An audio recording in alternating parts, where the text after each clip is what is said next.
insomuch that they brought forth the sick into the streets and laid them on beds and couches, that at least the shadow of Peter passing by might overshadow some of them.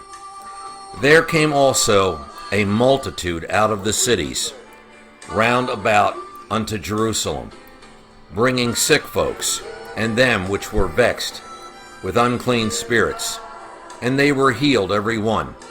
Acts chapter 5, verses 15 through 16. This must have been a sight to behold. Scores of people so sick that they had to lie on beds and couches, lined up on the streets, along with other ill people who were able to stand, all hoping that Peter would pass their way. Even as he walked by them, his shadow touching them caused every one of them to be healed. Without a doubt, this entire episode constituted a miracle of unprecedented proportions. When we consider that Simon Peter was denying his master just a few weeks earlier, but now he is being used by God in such a spectacular way, we have to ask ourselves the question, how could it be?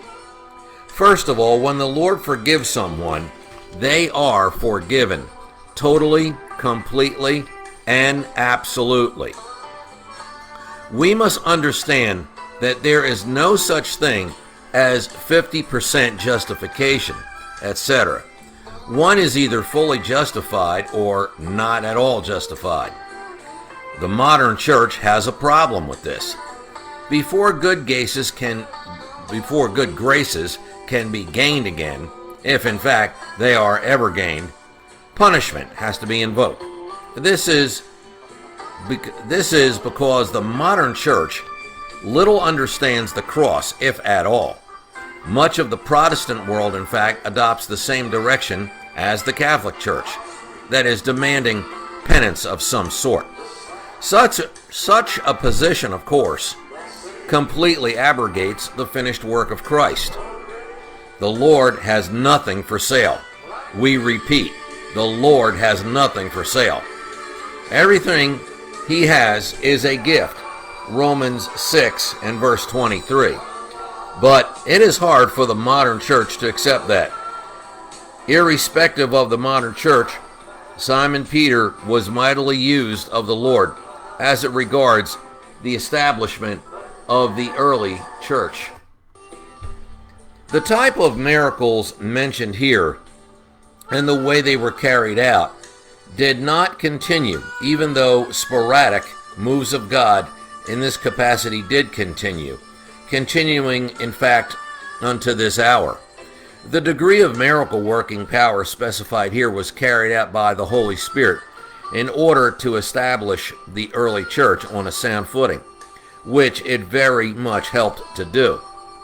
From the pattern of the early church laid down in the book of Acts, we learn that what the church used to be like. The early marks, or the earmarks, were laid down nearly 20 centuries ago by the Holy Spirit. If the modern church does not carry those earmarks, then what is now referred to as church is not referred to as such by the Lord at all. Let's repeat that again. From the pattern of the early church laid down in the book of Acts, we learn what the church used to be like, or is to be like. The earmarks were laid down early 20 centuries ago by the Holy Spirit. If the modern church does not carry those earmarks, then what is referred to now as church is not referred to at such at all by the Lord.